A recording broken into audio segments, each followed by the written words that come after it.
Hey, what is up guys, MKBHD here, and this is the iMac Pro. We were waiting for this. Well, okay, maybe not this specifically, but we were waiting for a new Apple Pro desktop. We being creative professionals that use, Final Cut Pro and Motion, or just generally Mac OS X, stuff like that. But we finally got it. So this is the iMac Pro in the flesh. It's probably looking pretty familiar to anyone who's seen any iMac before, because on the outside, it's almost identical to any other 27-inch 5K iMac. If you paint everything dark gray, or space gray, that used to be silver, plus a couple extra microphones, an improved front-facing camera, some slightly improved speakers, some minor stuff like that, but generally the main stuff, the design, the stand, the display, the bezels, it's all the same. But what makes this iMac Pro an iMac Pro is all on the inside. So I've had this thing here for about a week now, which has been really exciting. Obviously, it's been hard to not talk about it and not show it at all in the background of Instagram Lives and stuff like that, but it's been here, been editing videos on it, working with the new Final Cut Pro. This video you're watching this on is edited on the iMac Pro, and it's replaced the Mac Pro that's been sitting on my desk since 2013. And we needed that upgrade. And I did say that before their new modular full desktop Mac Pro comes out sometime in 2018, that I would give iMac Pro a chance. So shout out to Apple for actually getting one here to the studio. And so this has been my experience so far. So this is a 10-core iMac Pro with 128 gigs of RAM, the 16 gig Vega GPU, and there's a bunch of new specs, as you probably know, this being somewhere in the sweet spot, I guess, between number of cores versus clock speed. But here are all the available specs. The 8-core and 10-core are available early, but if you're going to go for the 14 or 18-core, you'll be waiting till early next year for it to ship. And it's all these Intel Xeon W chips and AMD Vega GPUs, so all this new workstation-grade hardware like we were expecting. So with all that new workstation-grade hardware replacing the typical consumer parts, you kind of have to redesign the entire inside of the iMac Pro, which they did.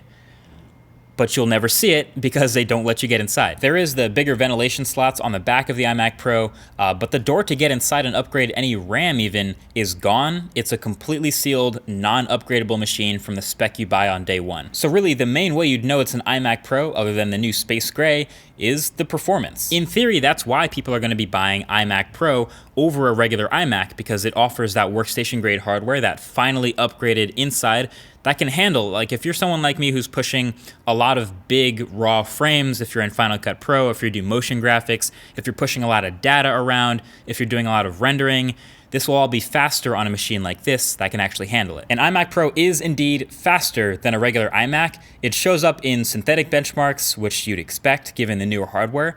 And it also shows up in real-world performance. Differences in render times like this over the long term add up to a lot of saved time, which is great where it matters. And workstation parts, in case you didn't know, make a big difference. Seriously, besides just, obviously, the Intel Xeon W chips, 128 gigs of DDR4 RAM, that's absolutely ridiculous for a normal person, but you already know Premiere and After Effects and Final Cut Pro will eat that right up.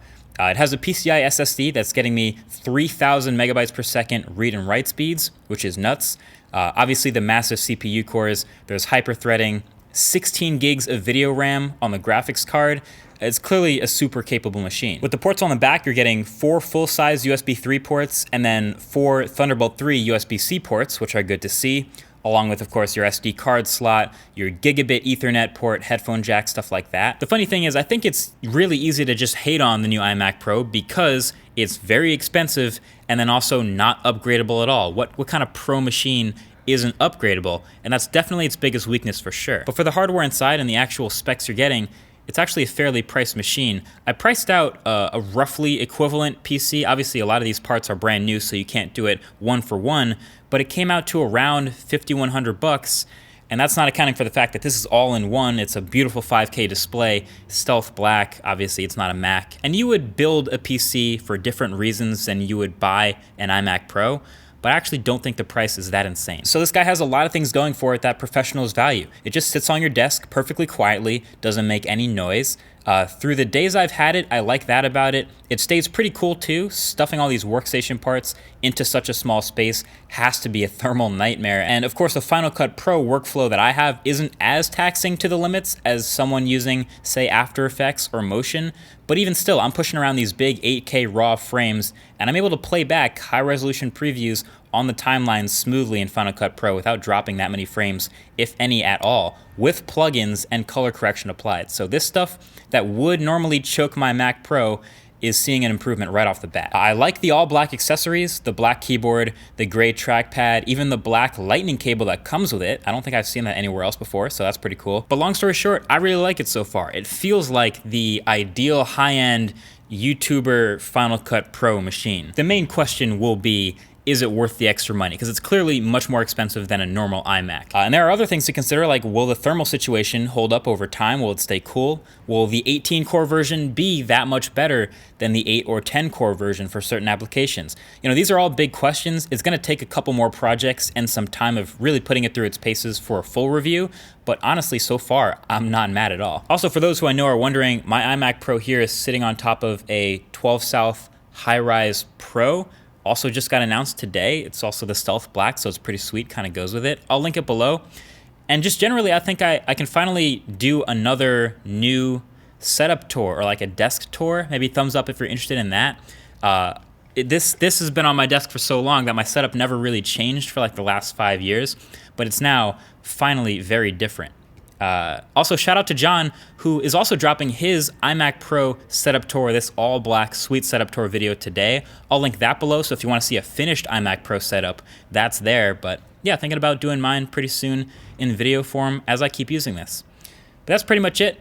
Thank you for watching. Talk to you guys in the next one. Peace.